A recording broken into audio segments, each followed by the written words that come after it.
Hola chicos, espero que tengan una linda semana. Vamos a ver un poquito de qué se trataba el equilibrio químico, este documentito que les mandé que es un resumen, ¿sí? Del tema de equilibrio. En realidad eran diapositivas, lo pasamos a un documento para ver si recordamos un poquito de qué se trataban las reacciones químicas y bueno, y las leyes que las regían. Por eso les decía que el paso siguiente a este va a ser no empezar con solubilidad, sino hacer un repaso de la parte de estequiometría. ¿Qué tenemos acá? En esta primera parte nos recuerda que ¿por qué usamos la flechita en el sentido de ida y de vuelta en una reacción? Bueno, a veces nos quedamos con la idea de cuando veníamos de años anteriores que nos decían que las reacciones químicas o un fenómeno químico nosotros lo detectábamos cuando era irreversible. Bueno, ahí tenemos que corregir un poquito esa idea. En realidad las reacciones pueden ir en ambas direcciones, ¿sí? Son reversibles, que es lo primero que nos aclara acá. Hasta cierto punto, sí. ¿Por qué? Porque depende de los factores que las rodean y la energía del sistema. Entonces, va a ser reversible siempre y cuando tenga la energía necesaria para volverse hacia atrás. Por lo tanto, en muchos fenómenos de nuestro medio ambiente, digamos, en las condiciones ambientales normales, no volvería hacia atrás esa reacción. O sea, si los reactivos se desarmaron para formar un nuevo producto, por ejemplo, el producto no tendría capacidad de volverse hacia atrás y generarme los reactivos. Ahora, si yo aíslo ese sistema, lo meto en un laboratorio y le doy todo lo que necesita en cuanto a energía, en cuanto a calor, un montón de variables que en la naturaleza no pasaría fácilmente, nosotros podemos controlar todo ese sistema y le podemos entregar lo que necesita. Entonces, los productos pueden pasar hacia reactivo. Entonces, ¿cómo definimos ese equilibrio químico? Bueno, la definición la puse muy cortita como para que ustedes recuerden que yo considero que un sistema cualquiera, una reacción, cualquier ejemplo que yo les ponga. Acá, por ejemplo, los dos ejemplos que tengo son gaseosos, ¿sí? El agua líquida que pasa a agua gaseosa o un tetróxido de nitrógeno que pasa a dióxido de nitrógeno. En este caso tenemos, fíjense, un reactivo, un producto, en cualquiera de los dos que estamos examinando. Sabemos que en cualquier reacción química podemos tener un reactivo o varios. Y en el lado del producto es la misma cosa. Podemos tener uno, podemos tener varios. Eh, entonces, ¿qué pasa? Cuando yo logro detectar que la velocidad que va de reactivo a producto es la misma que de producto hacia reactivo, en ese momento yo encuentro que las concentraciones de ambos dos son iguales. ¿Eso qué quiere decir? Si yo lo miro macroscópicamente, la reacción parece haber terminado, ¿sí? O sea, se paró. No veo más progreso. Si yo sigo midiendo el producto, me encuentro siempre con la misma cantidad. Pero microscópicamente no quiere decir que haya terminado esa reacción. En realidad se volvió como un círculo vicioso. Supongamos en este caso, una molécula grande se rompe para formar dos más chiquitas. O sea, se fractura en algún momento. ¿Cómo se produce esa fractura? Lo más probable es que sea por un choque entre moléculas. Entonces, por un lado va a haber una molécula que choca, o dos de ellas, de las grandes, que chocan, se fracturan y producen las pequeñas. A su vez, en otro punto de todo ese sistema, puede haber dos pequeñas que chocan y vuelven a formar el reactivo, una de las grandes. Por lo tanto, se forma un círculo vicioso. Una se rompe del reactivo, me forma dos productos y en otra punta dos productos se golpean entre ellos, me vuelve a formar un reactivo. Por lo tanto, la realidad es que la reacción no terminó nunca. Simplemente que cuando yo voy a medir las concentraciones, ¿qué me pasa? Me encuentro siempre con la misma cantidad. De eso me valgo yo para poder hacer cálculos, ¿sí? De que una reacción a mí me llegue al equilibrio. Ahora, el factor fundamental es que la temperatura tiene que ser justa, o sea, cada reacción que yo proponga va a tener una temperatura límite, clavada, específica, en la cual se va a llegar a esa constante. La mayoría de las constantes ya están sacadas, yo las puedo buscar en un libro. ¿Y cómo las establezco? Las establezco haciendo esta formulita. Si ustedes se fijan, la formulita me pone los productos arriba y los reactivos abajo. Y a su vez, el factor, el coeficiente de estequiometría, esa A chiquita que le figura en la fórmula, vendría a ser el 1 o el 2 o el 3 que yo pongo cuando balanceo la reacción. O sea, como antes hacíamos en estequiometría, el primer paso es escribir en una reacción la fórmula correcta de A, de B, que en este caso son los reactivos, y de C y de D, que serían los productos. En este formato sería, por ejemplo, una reacción típica de formación de sales, ¿sí? Un ácido más un hidróxido me daría una sal más agua. Pero no era solo escribir las fórmulas correctas del ácido, de la sal, de la base. No, aparte teníamos que el paso siguiente, inmediato, para poder llevarlo a la realidad y pesar y medir y poder hacer esa reacción, era equilibrarla. Entonces me aparecía que el factor de estequiometría, que no lo ponía cuando todos eran un unito. Si decíamos que la reacción, una vez que la escribíamos, estaba balanceada, a mí no me hacía falta poner más nada y se sobreentendía que iba un 1. Cuando yo armo la constante, pongo los productos sobre los reactivos, pero cada vez que los escribo le tengo que poner o elevar a la potencia, ¿sí?, ese numerito que a mí me dio el factor estequiométrico acá arriba. Ese sería, digamos, el armado matemático con los números de esa fórmula. ¿Qué significa en química que nosotros nos encontremos con un corchete? ¿Sí? Acá la C, el producto que tendríamos en el lugar de C, está encerrado entre corchetes. Quiere decir que yo ahí tengo que poner un número, ¿sí?, matemáticamente hablando, es la concentración molar de C en toda esta solución, en todo este sistema donde se formó. Lo mismo me va a pasar con A. Yo tengo que poner la concentración molar de A. Y arriba no me tengo que olvidar del factor estequiométrico. Si acá, en donde está la A minúscula, cuando yo balanceo le corresponde un 1, ahí me corresponde elevarlo a la 1. Que sabemos que en matemática cualquier número elevado a la 1 es ese número mismo. Entonces puedo no ponerlo. Ahora, si yo acá tengo un 2, un 3, un 4, acá arriba lo tendré que elevar al cuadrado, al cubo, al valor que a mí me diga esta reacción cuando yo la planteo y después la equilibro toda. En la mayoría de los casos, estas constantes de equilibrio nosotros las podemos conseguir en libros, ¿sí? ¿Qué pasa si no las puedo conseguir? No la encuentro. Bueno, experimentalmente podríamos sacarla nosotros cuando vamos a hacer la reacción. O sea, yo puedo medir la cantidad de reactivo que pongo, la que se me consume, puedo medir C, puedo medir D. Eso lo hemos hecho ya, digamos, en cálculos más bien rudimentarios, años anteriores, porque no le dábamos tanta precisión quizás, pero ya lo hemos hecho. ¿Qué nos dice cuando sacamos esa constante y nos da un valor numérico?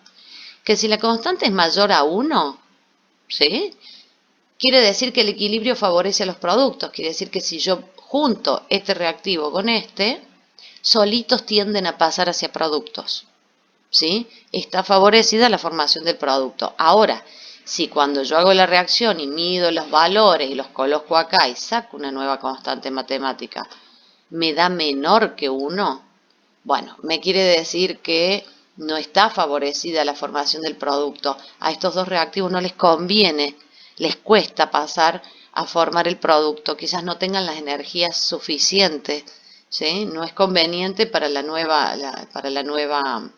nuevo producto que se quiere formar. Por lo tanto, ¿quiénes están favorecidos? Los reactivos. Voy a tener más reactivos que productos. Si lo piensan matemáticamente, después vamos a hacer un ejemplito y van a ver que es lógico. Si yo pongo un número chiquito acá arriba y un número grande acá abajo, 1 dividido 8 nunca me va a dar mayor a 1. Por lo tanto, si la K es mucho menor de 1, significa que el número de abajo era muy grande. Quiere decir que había mucho reactivo y poquito producto. Por lo tanto, esa reacción favorece que los reactivos. En esta otra diapositiva ya, ¿qué es lo que recordamos? Que nosotros teníamos, por ejemplo, equilibrios que le llamábamos homogéneos. ¿Cuáles eran? Cuando las especies estaban en la misma fase, como por ejemplo en una reacción de una solución, ¿sí?, que están, por ejemplo, en un sistema acuoso.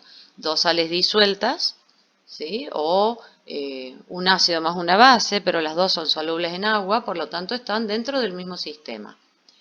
¿Qué es lo que me cuenta acá? Que en términos de concentración, para poder ubicarnos, le vamos a poner Kc cuando lo que sacamos es la constante de la concentración de esas especies. ¿Por qué le ponemos esta variante, la K con la C chiquita de concentración? Porque sabemos que cuando tenemos gases, lo que examinamos no es tanto la concentración, sino las presiones parciales de los gases. Entonces, volviendo a uno de los ejemplos anteriores, que eran los dos gaseosos, tanto los reactivos como los productos, podíamos plantear, en este caso, la concentración de una especie arriba y una abajo, y nada más. No tenemos más que un reactivo y un producto.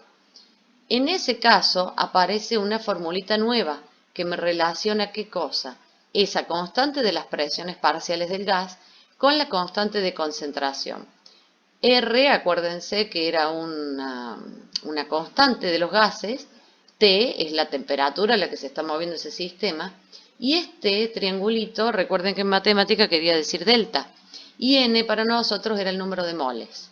Entonces, si nosotros nos encontramos con un gas, tenemos dos posibilidades, la constante de las presiones y la constante de las concentraciones. Por supuesto, acá fíjense que les hace una aclaración para que recuerden que qué pasa, todo este término a mí se me anula cuando el delta de n, o sea el número de moles, la diferencia de moles entre final e inicial es igual a 0.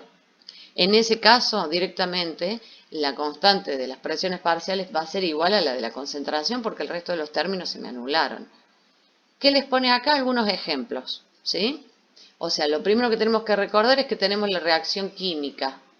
Bien, que tienen que estar bien escritas cada uno de los intervinientes en esa reacción.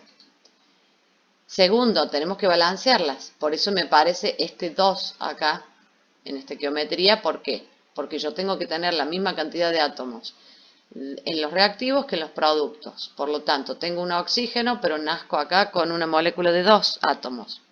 Poniendo un 2 adelante, balanceo tanto el nitrógeno como el oxígeno. Paso siguiente, si yo quiero sacar la constante de las concentraciones, ¿qué debo escribir? Productos sobre reactivos. Tengo dos reactivos, los escribo entre paréntesis a los dos, entre corchetes, perdón, indicando que ahí voy a poner una concentración, un valor numérico. Y en los productos tengo que recordar utilizar este valor que tenía acá.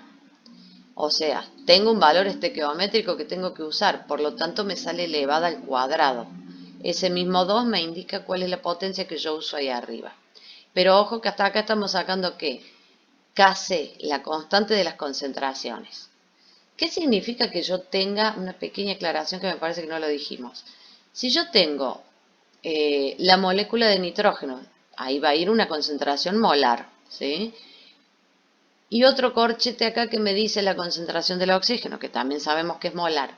¿Qué significa que estén así? En matemática ahí lo que no estamos viendo es que hay un puntito entre ellos dos. Quiere decir que esto yo lo leería, la concentración de el óxido de nitrógeno elevado al cuadrado dividido, porque tengo una línea fraccionaria grande, la concentración del nitrógeno por la concentración del oxígeno. O sea, cuando yo tengo esto en matemáticas, significa que este número lo tengo que multiplicar por este. En este caso, el paso lógico sería primero elevar el número que tenga el hidrógeno, ¿sí?, molecular, al cubo. Después multiplicarlo por la concentración del nitrógeno. Y eso me va a dar un número aquí abajo, que yo voy a usar para dividir el número que me dé esta concentración, pero elevada al cuadrado. ¿Sí? Eso sería matemáticamente hablando. Aquí ya les aparece un ejemplo de cómo calcular Kc, ¿sí?, en valores numéricos. Pero antes veamos que nos pone algo bien clarito.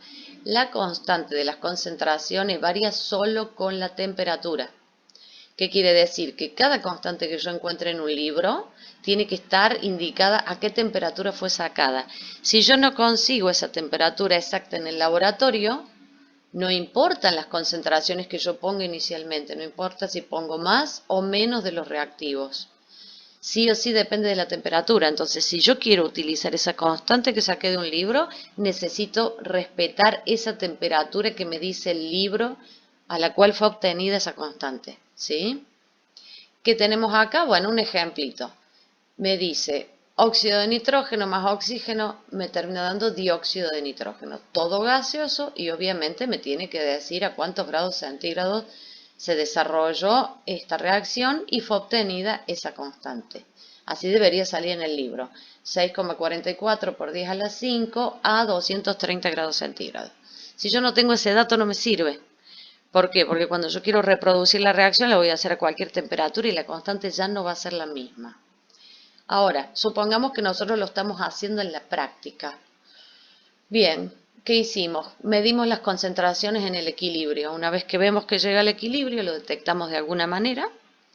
Medimos la concentración con la que arrancamos del óxido de nitrógeno.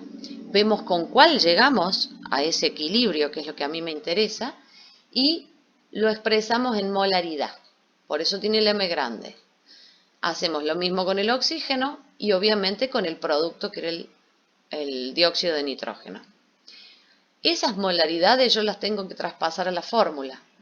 Si esto estaba bien, yo balanceé poniendo un 2 acá y un 2 acá, por lo tanto la formulita como me queda, el producto al cuadrado sobre un reactivo al cuadrado, porque tenía ese 2 ahí, y el otro reactivo sin nada. Por lo tanto, matemáticamente yo pongo el valor de la molaridad del producto elevado al cuadrado sobre uno de los reactivos al cuadrado por el otro. ¿Cómo se resuelve esto matemáticamente? De acá ustedes sacan un numerito, que es elevar esto al cuadrado. Sobre acá otro numerito elevado al cuadrado por este último. Les va a terminar dando un número arriba dividido un número abajo y el resultado matemático debería ser ese. Ya después en una pizarrita vamos a hacer el ejemplo que tienen más abajo para que vean cómo resolver el que estaba en la guía, que es muy parecido. Ahora, nosotros pudimos calcular acá Kc. ¿Qué pasa si quisiéramos calcular Kp? O sea, sacamos la constante de las concentraciones, pero a mí se me ocurre o necesito sacarla de los gases, ¿sí? La de las presiones parciales. En ese caso, yo puedo calcular Kp si en algún momento conseguí o pude calcular el valor de la constante de la concentración. ¿Qué tenemos que tener en cuenta? Esta R es una constante, así que la tenemos. El valor de la temperatura, bueno, fíjense que tiene que figurar en Kelvin. Acá el problema se los da en grados centígrados. Por eso yo le sumé acá 273 para que me dé el resultado, o sea, la temperatura que yo vaya a poner en esta fórmula, que era la formulita que apareció más arriba para sacar Kp, tiene la T grande, tiene que ir en Kelvin. Por lo tanto, esta R y esta T ya las tengo. La diferencia de moles la voy a sacar, ¿sí?, haciendo 2 menos 2 más 1, o sea, producto menos reactivos. Por lo tanto, me da menos 1. ¿Qué tendrían que hacer ustedes acá? Bueno, vamos a despejar de acá Kp. Bueno, en este caso ya lo tenemos despejado. Por lo tanto, reemplazan los valores, ¿sí? Acá les da Kc, lo ponemos arriba, que es lo que corresponde. ¿Y por qué ponemos digamos, esta constante que es R y este valor que es 1546 en Kelvin, que era T? ¿Por qué las estamos poniendo abajo? Porque matemáticamente hacer esto, R por T elevado a la menos 1, es lo mismo que hacer 1 sobre R por T. Lo único que tienen que hacer acá es resolver matemáticamente. Primero multiplicar este por este, y ese numerito va a ser el que van a usar para dividir este. O sea, este dividido el resultado que les dio esta multiplicación. Y supuestamente les tiene que dar eso. Después inténtenlo ustedes en la calculadora. Y recuerden que lo lógico sería usar siempre la misma calculadora. Aprendan a manejarla, porque a veces los errores de ustedes no está en la interpretación, plantean bien la fórmula, pero no me consiguen este valor que figura acá, porque por ahí no saben manejar los exponenciales en la calculadora, ¿sí? Cada modelo de calculadora tiene su maña. Algunos hay que poner inversa, shift, algunos hay que escribir antes y después poner inversa shift. Vean dónde están las dobles funciones, o sea, piérdanle un poquito de tiempo a la calculadora que ustedes tienen y revisen a ver cómo se usa.